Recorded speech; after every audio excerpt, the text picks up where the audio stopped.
ये नाम हमने पढ़ा था अपनी लास्ट वीडियो में।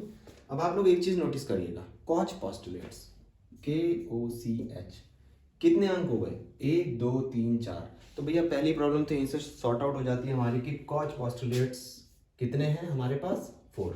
कितने हैं? 4, 4 पॉस्टुलेट्स, ठीक है ना। तो कॉच पॉस्टुलेट्स की कहानी क्या है? ये कहानी है एक एक्सपेरिमेंटल वे में पढ़ने वाली कहानी, ठीक है ना। इस कहानी में क्या होता है कि लेते हैं एक चूहा, माइस, ठीक है। चलो ये बना लेते हैं हम लोग एक माइस, सुंदर सी माइस है। पता नहीं ये माइस बनेगी या खरगोश बनेगा, है ना। कोशिश करूंगा अपनी तौर पे से ठीक बनाने की। ये खड़े कानों वाला चूहा देख रहे हैं आप, ये है खड़े कानों वाला चूहा, एकदम तंदुरुस्त चूहा है, हैं? पूंछ आ गई चूहे की, लग रहा है चूहा। इसकी मूछें भी तो होती है थोड़ी, मूछों वाला चूहा, देखो हैं, मूछों वाला चूहा बन गया भाई, हैं। तो अब चूहा चूहा हमने बना लिया मूछों वाला। तो हम लोग इसमें करते क्या है भैया, कॉच पॉस्टुलेट्स कहता है कि अगर हमें किसी भी बैक्टीरिया का पता लगाना है कि हाँ इस पर्टिकुलर बैक्टीरिया ने जो है हमारे को अफेक्ट किया है, ठीक है। तो पहले तो हमें, अब जैसे सपोज कीजिए कोविड आया था, है ना। अब कोविड आया, कोविड को भी हमने फाइंड आउट करना था, कोविड की वैक्सीन बनानी थी। तो वैक्सीन बनाने के लिए सबसे पहले हमें उस वायरस को जानना जरूरी था, ठीक है ना। अब वैक्सीन ऐसे तो है नहीं कि भैया हम लोग ट्रीटमेंट पे चले गए कि हाँ हमने कोविड आया हमने उसका ट्रीटमेंट करना शुरू कर दिया, नहीं। हमने उसकी वैक्सीन ही क्यों बनाई? क्योंकि हमें उसकी जड़ पकड़नी थी बीमारी की, कि आखिरकार ये कौन से वायरस से आ रहा है। हमें उस वायरस को समझना था, और उस वायरस को समझना था, फिर उस वायरस को मारना था। लेकिन उस वायरस को मारने से पहले उसको समझना था, और उसको हम समझ तभी कर सकते थे जब हम उसको खुद डेवलप कराते, जब हम उसको खुद ग्रोथ कराते, तब हम उसको पकड़ पाते कि हाँ ये वायरस है, इसको हम लोग ग्रोथ करा रहे हैं, इसको इसके इफेक्ट अब हम इस तरीके से देख रहे हैं, तो अब हम इसके इफेक्ट को मारने के लिए इस वायरस को मारने की कोशिश करेंगे, है ना। तो कहानी कुछ वही है। आज अगर हम ये सब कुछ कर पा रहे हैं, वैक्सीनेशन वगैरह बना पा रहे हैं, ठीक है ना, ये सब कुछ कर पा रहे हैं और इन चीज़ों को जड़ से मिटा पा रहे हैं, जड़ से मिटाने का जो तरीका है ना, वो रॉबर्ट कॉच भाई साहब की वजह से हो रहा है पॉसिबल, वरना ऐसे हो नहीं सकता था, है ना। तो बहुत बड़ा इनका सिद्धांत है ये, इसको हमें बहुत अच्छे से सीखना है, ठीक है ना। फिर मैं बताऊंगा आपको किस तरीके से कोविड में भी इसने हमारी बहुत ज़्यादा हेल्प करी। चलो ये आ गई एक चूहिया, ठीक है। तो ये रॉबर्ट कॉच भाई साहब का जो फिनोमेना है, वो पहली चीज़ तो क्या कहता है कि अगर कोई भी पर्सन है, इंडिविजुअल है, जानवर है, कुछ भी है, ठीक है ना, अगर वो एक पर्टिकुलर किसी बैक्टीरिया से अफेक्ट हो रहा है, तो पहली चीज़ तो ये है कि उसको उस बैक्टीरिया की सराउंडिंग में होना बहुत ज़्यादा ज़रूरी है, ठीक है ना, उसके आसपास होना बहुत ज़्यादा ज़रूरी है। उस बैक्टीरिया को, उस जानवर, उस आदमी, उस इंसान, किसी भी उसके आसपास होना बहुत ज़्यादा ज़रूरी है। इसकी प्रेजेंस उस बैक्टीरिया वाली जगह पर बहुत ज़्यादा ज़रूरी है, फिर उस बैक्टीरिया की जो प्रेजेंस है ना, उस बैक्टीरिया की एसोसिएशन इसके आसपास होना बहुत ज़्यादा ज़रूरी है। तो पोस्टुलेट्स का पहला जो शब्द निकल कर आता है वो होता है एसोसिएशन। क्या होता है? एसोसिएशन, ठीक है। अब एसोसिएशन में क्या होता है कि it is very necessary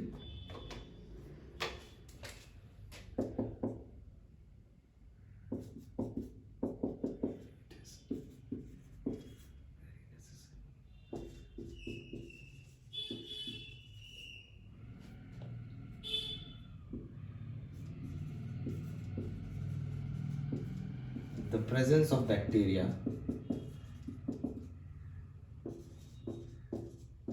near to host surrounding, ठीक है ना।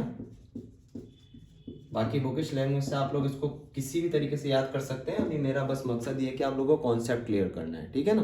फिर आप लोग कई बार खुद भी लिख सकते हैं, ठीक है ना, क्योंकि मेजर पॉइंट्स याद रखने हैं कि एसोसिएशन जो पहला पॉइंट है, आपको ये पॉइंट पता होना चाहिए एसोसिएशन क्या है, ठीक है ना। तो भैया इस चूहे को हमने वहां पर उस जगह पर छोड़ दिया, या फिर इसके आसपास की जो सराउंडिंग है जहाँ पे वो हार्मफुल बैक्टीरिया थे जो इसको अफेक्ट करते, ठीक है ना।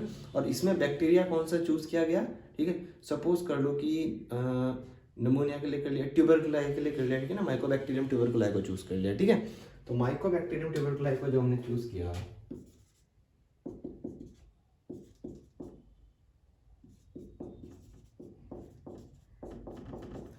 अब ट्यूबरकुलाई के जो बैक्टीरियाज हैं अगर वो आसपास होंगे तो इस माइस के अंदर जाएंगे, ठीक है, इसके अंदर जाएंगे, क्लियर।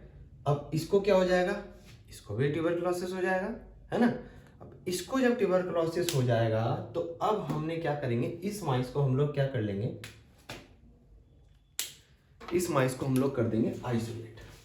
तो दूसरा पोस्टुलेट्स आ जाता है, पोस्टुलेट्स आ जाता है आइसोलेट करना, ठीक है ना। अब इस माइस को हमने, इस चूहे भाई साहब को हमने, चूहा छोटा नहीं हुआ है, ठीक है ना, ये तो बस उसको अभी बंद करना है अलग से, ठीक है ना। हमने इसको अलग से रख दिया, आइसोलेट कर दिया, ठीक है, सबसे अलग कर दिया, बेचारे को जुदा जुदा सा रहने के लिए मजबूर कर दिया, है ना, आइसोलेट कर दिया हमने इसको हमने आइसोलेट कर दिया दूसरे उसमें, ठीक है ना। आइसोलेट करने के बाद हमने क्या किया कि इसके थ्रू, ठीक है ना, इसके थ्रू हमने निकाल लिया बाहर सैंपल अपना एक, है ना। और जब हमने सैंपल लिया फिर उसको हमने अपना जो आर्टिफिशियल ग्रोथ मीडिया है, अगार मीडिया है, कौन सा मीडिया है, अगार मीडिया, बताया था ना फेनी हेस द्वारा, मदर ऑफ माइक्रोबायोलॉजी, है ना। तो अगार मीडिया में हमने इसको ग्रोथ कराया, इसके अंदर का सैंपल लेके, इसके अंदर कोई भी टिश्यू या कोई भी सैंपल लेके, ठीक है ना, ब्लड सैंपल लेके, कुछ भी लेके हमने उसको यहाँ पर ग्रोथ कराया अगार मीडिया में। और अगार मीडिया में ग्रोथ कराने के बाद हमको पता चला कि यहाँ पर क्या है, माइकोबैक्टीरियम ट्यूबरकुलाई है, ठीक है ना, ये बैक्टीरिया यहाँ पर है, ठीक है, क्लियर हो गया। अब ये जो पूरी प्रोसेस थी, इसको आइसोलेट करके इसका अगार मीडिया में ग्रोथ कराकर देखने की, ठीक है, ये पूरी की पूरी प्रोसेस जो है वो हमारी आगे किसमें, आइसोलेशन में, ठीक है ना। तो आइसोलेट नहीं, आइसोलेशन होगा यहाँ पर, ठीक है ना। आइसोलेशन जो है हमारा सेकेंड पोस्टुलेट हुआ, एसोसिएशन देन आफ्टरवर्ड्स आइसोलेशन, ठीक है। आइसोलेशन के बाद हमने क्या किया, तीसरा पॉइंट, इसी की कैटेगरी की, इसी की बिरादरी की इसकी बहन ले ली, ठीक है ना, भाई ले लिया, ठीक है, चूहा ले लिया, चूहा थी, चलो ये आ गया आपके पास चूहा, ये भी इसी का भाई है, खड़े कानों वाला, है ना, ये ले लिया। अब हमने क्या किया, इसके अंदर डाल दिया इस बैक्टीरिया को यहाँ पर, ठीक है, हमने तो नहीं किया था, किया तो हमारे रॉबर्ट कॉश साहब ने था, इसके अंदर इंसर्ट कर दिया, ठीक है ना। यानी कि इसके अंदर क्या कर दिया, इनोक्यूलेट कर दिया, अंदर डाल दिया, मतलब इसके अंदर इनोक्यूलेट कर दिया, इनोक्यूलेशन कर दिया। तो इसका जो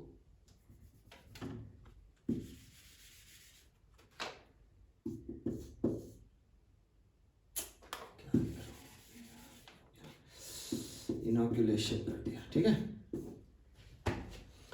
इनोक्यूलेशन कर दिया, इसके अंदर हमने जो है ये इंसर्ट कर दिया,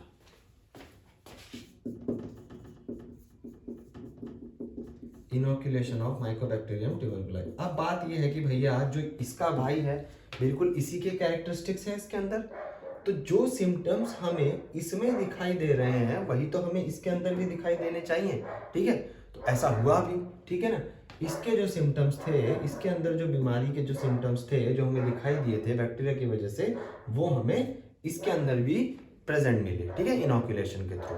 तो फिर इसके बाद क्या हुआ कि चौथा स्टेप आया जिसको हम लोग ने बोला रीआइसोलेशन, ठीक है।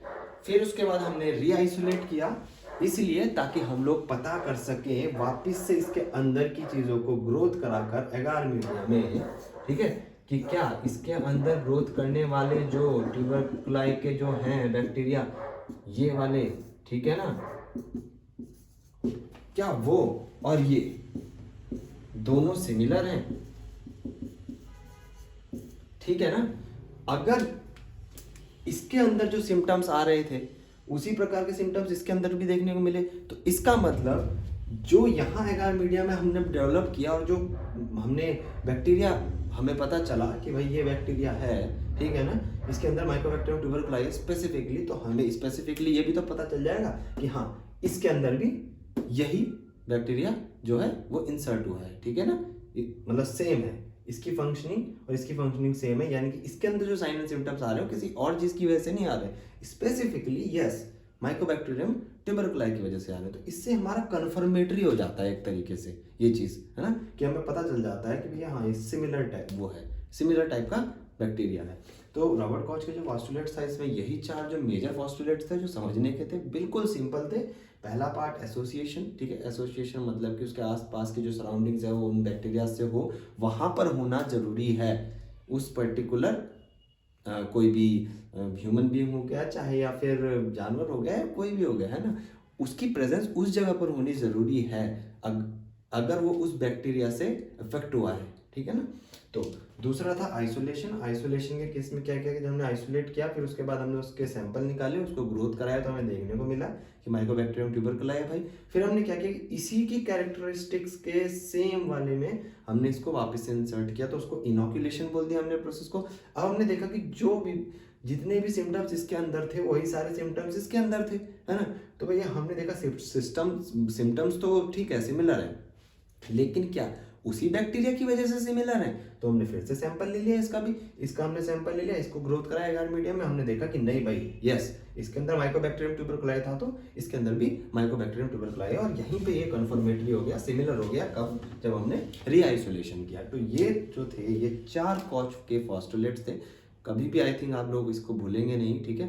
बाकी तो आपकी लैंग्वेज आप लोग बना सकते हैं, आप लोग डायग्राम के थ्रू भी शो कर सकते हैं। और ये कॉस्ट के 4 पॉस्टुलेट्स हैं, इनका नाम आपको याद रखना बहुत ज़्यादा ज़रूरी है। सबसे ज़्यादा एसोसिएशन मतलब एसोसिएट करना, मतलब कि बैक्टीरिया जहाँ पे सबसे ज़्यादा एसोसिएटेड है वहाँ पर उसकी प्रेजेंस होना, ठीक है। दूसरा चीज़ आइसोलेशन होना, आइसोलेशन में उसको हमने ग्रोथ वगैरह करा कर देख लिया, फाइंड आउट कर दिया कि ये वाला बैक्टीरिया। तीसरा वाला इनोकुलेशन होना, हमने उसे दूसरे के शरीर में इम्प्लांट कर दिया, ठीक है ना, दूसरे के शरीर में इनोकुलेट कर दिया, वो कर दिया। फिर उसके बाद हमने अगला जो है रीआइसोलेट करके हमने देखा ताकि कंफर्मेटरी हो जाए कंडीशन कि नहीं भाई यही बैक्टीरिया है जो similar sign and symptom show कर रहा है, ठीक है ना। तो वहाँ से कंफर्मेटरी हो गया। तो ये थे हमारे 4 कॉच के पॉस्टुलेट्स। तो यही चीज़ है, जब हमारे पास कोरोना का जब वायरस आया था तो उसको हमने जब देखा था तो उन्होंने पहले ऐसे नहीं फाइंड आउट हुआ ना, पहले जो पर्टिकुलर इंसान अफेक्टेड था जो उस एरिया के कांटेक्ट में आया था उसका सैंपल लिया गया, है ना।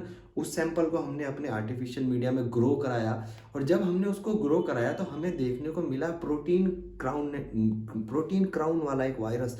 That was a beautiful virus, है ना। जब साइंटिस्ट ने देखा कि प्रोटीन क्राउन है उसके ऊपर और वो इतना खूबसूरत सा वायरस है, उसके बारे में उन्हें पता चला, तब उन्होंने उस वायरस की जब ग्रोथ कराई तो तब उन्हें पता चला कि किस तरीके से ग्रोथ कर रहा है।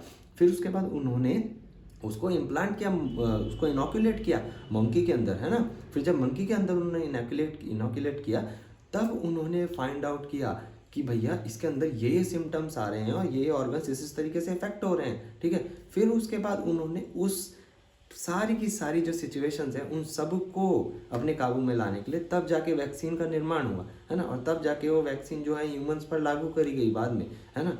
तो यार आप लोग खुद सोचिए कि अगर उस समय पर हमारे रॉबर्ट कॉच भाई साहब ने इतना अच्छा हमारे कॉच पॉस्टुलेट्स 4 नहीं दिए होते तो आज हम लोग कोरोना जैसी महामारी से भी फाइट नहीं कर पाते। तो आप लोग प्लीज़ स्टडी को रटें मत, प्लीज़ बिल्कुल रटने की कोशिश मत करें, ठीक है ना। कंपैरेटिव स्टडी कीजिए, मूवीज़ देखा कीजिए, मूवीज़ देखना आप लोग उसमें दिखाते हैं किस तरीके से कोरोना वायरस के उसमें हमने जो है अपना पूरा इम्यूनाइजेशन तैयार किया था।